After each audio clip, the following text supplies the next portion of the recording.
Orchid people, I hope you're doing well in these troubling times. It's been difficult even to maintain my plant hobby because I live in Arizona. I don't know if you're familiar with the groundwater in Arizona, but it's very minerally, it's very hard. So I don't use my tap water. I buy water from the grocery store, the distilled water type. And people are like tripping out. They are buying everything, like everything in the store, all the bottles of water, and they weren't just buying one. They bought like whole shopping carts full of water. I've seen people do it when they didn't have the restrictions on it. So yeah, I've been going to aquarium stores that have RO filters that dispense water, and I'm hoping they stay open. They might not, because I don't even know if they're getting business right now. But I'm stocked up. I have about 2 weeks worth of water left, so if I have to, I can use tap and just flush with something cleaner later on. But yeah, it's not looking so pretty. I mean, well, at least we have toilet paper. I was really careful about stocking up on toilet paper even before this crisis with coronavirus hit. So we're good in that regard, I suppose. But we can always buy a bidet if it continues longer. But hey, you know what? It's spring. I have a lot of plants in bloom, and this is one of them. So this is just an extension of one I've already shown you in another video, my Miltoniopsis that I bought from the grocery store, still in bloom, and my bulbs are really, really fat on this still. And I think this is a success. I think this is a win. How I pot these in pumice and fag, it seems to work. Seems to work well. The one thing I'm noticing about this is that the purple pigmentation in the petals is almost completely gone. It's mostly white, so the blooms look a little boring, and the scent is kind of funky. It's funky fresh. It's like fruit, but kind of too tart. It's like tart and there's like a hint of funk. It's weird. I'm not sure I like the scent on this anymore. Thankfully it's not very strong though. So guess what, guys? So I was initially very sad because my LC Mary's Song CTM 217, I believe, it didn't make any sheaths. It just had these like little puny tiny little nubbins in the base of the leaf. So I was like, oh, that stinks. It's not gonna bloom off of these new growths. But lo and behold, I was patient and look what popped out. I got one spike here. I got another one there. I got another one here. So I got 3 spikes. They've all got 2 to 3 buds per spike. Actually, well, this one's got 4, doesn't it? And they all look very fat. I saw maybe 1 or 2 thrips on them, but it wasn't to the level that I've had on other bloomings. So these buds are probably going to make it. And I don't know if you guys have smelled Mary's Song, but she smells really beautiful. Like, it's like a mixture of rose and lemon pledge. Very strong too. It's one of those kind of immediate area fillers. I'm not going to say room filler, because room filler implies it fills like a whole bunch of space, and it really doesn't. But then again, I'm in Arizona. My humidity is probably 20% when it's 20 to 15% in the winter time when it's not raining. So maybe that has something to do with it. Maybe we need water in the air to carry the scent. But in any event, here she is. She's growing new roots, lots of healthy ones. I got lots of algae on my roots. I'm getting to that point where I think I should pot this up in hydroponics so I can tell when to water better. And I know I mentioned the thrips. I think one of the things that's keeping my thrip population down is I've been spraying neem oil, not on the buds. On the buds, I get like a little bit of alcohol in a paper towel and I wipe the thrips off if I see them. But in the pot, I spray the top of the pot with neem oil, because technically thrips live in the pot for part of the life cycle and then they come out.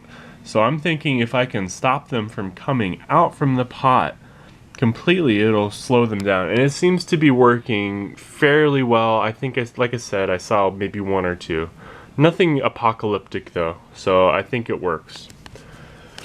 Alrighty, and here is one of my prides and joy, the Sherry Baby. I mean, the leaves look really nasty, but have a look. I got a really good spike, And she smells very strong this blooming. Very, very strong. Like around 10 o'clock in the morning on my days off when I'm home, I can smell her from quite a distance when I walk by. And it is beautiful. And I've got a lot of new growth and I got a lot of new roots. I wonder if I can actually show you the roots that are going on in here. See? There they are. They're kind of circling around the reservoir. So it seems like wick watering will work with Oncidiums. You just need to have a bit of a thicker core of something more water retentive in there. So seems like it's working well. I think once I get more of my Oncidiums into bigger pots, I'm going to pot them up this way because the roots are kind of going crazy in there. And she's bloomed multiple times for me per year off of every new growth pretty much, and she's making a bunch of new growths and they're kind of staggering when they mature, so it's kind of cool. Here's another Oncidium I got blooming right now. This is Odontonia Irene, and the clonal name is Big Mama. It's a cross between Oncidium hostolabium and Oncidium fuscatum. So I don't know why the genus name was Odontonia on the label, on the tag. I mean, I think the genus names were changed. But she is beautiful. She's not quite opening up correctly. I only got one bloom that opened correctly, so I'll have to look at this one whenever I'm looking at the plant. It is fragrant. It smells like old lady perfume, baby powdery and floral all at the same time. It's a very kind of a funky smell. I personally like it. It's a medium strength smell. It's not gonna stink up your house or anything, but I mean, if you put your nose in it, it's noticeable. And I've got 3 spikes on her. And this is another plant that I was really upset about. I was like, oh, I've had, you know, mature growths for forever now and she's just not blooming. So I didn't think she was gonna bloom this year, but lo and behold, she threw out 3 spikes. They're not the biggest spikes in the world, but I'll take it because I really love this. I love patterns, I love stripes, I love that kind of things. Those kinds of things on orchids, and this has all of that. Plus it's fragrant, so you can't beat it. And this is another one of my prides and joys. This is LC Hissing XL crossed with LC Murray Song CTM 217. Also fragrant. It's kind of a weird fragrance. It's like peppery rose, and it's a medium strength fragrance. It's not as strong as the pure Murray Song, but it's there. It's really good. And I've got her in hydroponics also. Let me see if I can't show you her pot and her roots. So first and foremost, they got a lot of aerial roots.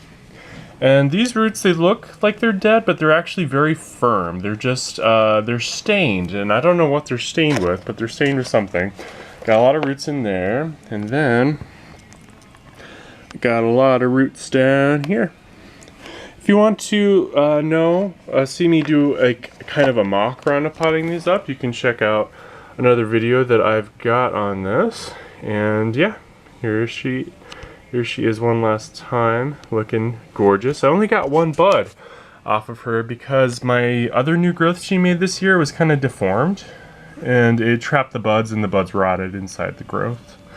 So that was a little sad, but she makes multiple growths a year, so I'm expecting to get another flush of growths. Actually, probably 2 more flushes of growths this year. So yeah, that's her. My Jiminy Cricket, I am so happy about this. I am stoked. So I potted her up into hydroponics this year, and I've had great results. She used to bloom once a year in July or August, kind of late summer, early fall, once a year, and she's made buds on 2 growths now. This is the first growth she made buds on, and these are very luscious and plump. I expect them to live. And I got another one right here. It's hard to see, but it's poking out of that sheath. And she's doing great in hydroponics. Let me go ahead and show you her roots. Yep, that looks gorgeous, and she's taking over the reservoir too. So very successful. This is a very successful method with Cattleyas. The one problem that I have with growing hydroponically is that sometimes it gets a bit too dry between waterings because it's a very airy method. So you just gotta kind of have to keep up with the waterings. But once they get a good root mass, that doesn't matter because they have all of those roots to take up water, and they'll have more growths to store the water too. But anywho's, here's the buds. I'm looking forward to smelling this one at night. It smells like gardenia, sort of, but not quite. It's a pretty smell, and it's very powerful. It'll really stink up a small area of your home. And by stink, I mean make it smell nice. So that's that. I have other things in bud and bloom right now. I just, there's too many of them for me to really show you in a video, because this video is already like 10 minutes long. I've got a zygo in bloom. I've got another cattleya that's, well, I don't have the zygo in bloom yet. It's in bud, spike. I've got another cattleya that's making buds, and I've got a bunch of other things making growths. So it should be a fairly good spring. So far, it's already been a good spring. So, oh, I have one last thing to show you. I know this is an orchid channel, but I actually like carnivorous plants too, and I saw this at a Home Depot and I was like, I must have it. I must have a Venus flytrap again. I used to grow Venus flytraps back in, it was a few years ago. I got it to overwinter pretty well just by leaving it outside. It went dormant, it came back in the spring. And the next year, it just looked like it was mostly dead. So I was like, are you alive? I took it off from the pot. It had roots and things, but I didn't really feel like trying to overwinter it again. I was kind of done with it. But this time, I think I'm going to be more persistent because I do have a love affair with these when they're in active growth. They look really beautiful, and they're fun to feed. You can feed them freeze-dried bloodworms so you can get at a fish store or something. And I got this also in hydroponics. I've had it in there for about a week. It's doing okay. So we'll see how she does. And I couldn't help it. I had to buy a fancy variety, a few fancy varieties too. I bought a B52 and I bought a ginormous clone. They look really bad. Like, I'm actually kind of disappointed with how these look from getting them in the mail. So fingers crossed these will make it, because they're supposed to get 2-inch long traps. This one right here, I think the traps are only about 1 inch long. So that's all I got for you guys. Stay safe, stay healthy, wash your hands, and don't freak out. This isn't the end of the world. It's not good, but I'm not trying to say it's not good, and I'm not trying to downplay it, but we've survived things like this before, so stay hopeful, and this too shall pass. We will get back to normal eventually. And happy gardening. Have a good one. Bye-bye. I just thought I'd get a little shots of the Rincovola Jiminy Cricket, clonal name Superbug, because it opened up. And I have a few other cattleyas that are in bud right now, which is really exciting for me because I love, love, love, love, love cattleyas. And the thing is, they're not going to be open and ready by the time this one is pristine. So just thought I'd get a shot or two of the blooms. And they look a bit crunched up and not quite the way they should. Like this dorsal sepal should be pointing straight up. It's not doing that this time, and actually it hasn't done that in the past few bloomings, but the lip is still quite luxurious and nice.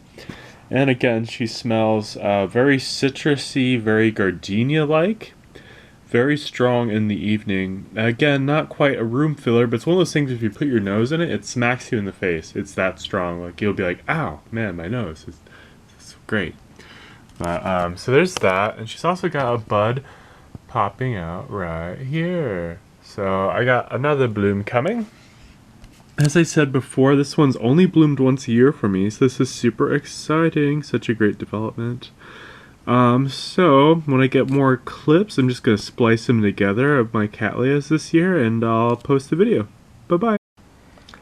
Hello, YouTube. One of these days I'm going to get my act together. I'm going to edit all the footage I took from the past month. Like, it is now April, and I want to say I made like 2 videos in March, and it has just been a really crazy month. So I work in the blood banking industry, and there's been a ridiculous amount of coverage saying that we were going to be in a blood shortage from coronavirus.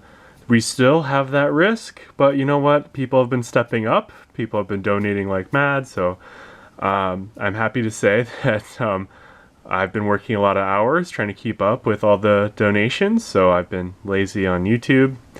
So I swear I will upload this eventually. And it's funny because I'm kind of swearing to myself because you guys obviously aren't seeing it. It's not on YouTube. But anyways, I thought I'd just give you another update on my buds that opened. This is Laleocatlia Mari Song. The clonal name is CTM. I think it's 217. I have to look at the tag to get that exact number right. But man, is she beautiful. This is by far my favorite Cattleya. Just a stunner. Just stunning. It's got everything I like. It's got yellow. I'm a sucker for yellow contrast. It's got purple, and it's got even a little hint of white. And wow, that pattern on it's fantastic. And I mentioned this in my last video. She smells so great. It's not really a room filler, but it's a small area filler, and it smells beautiful. So here's my other spike. Got 4 blooms on it. Really nice. Love this plant. So I think I'm going to combine this video with the last one, and I'll have 2 postings, and I won't feel so guilty anymore about neglecting YouTube. But anyways, I hope everyone's staying safe, and happy growing. Bye-bye.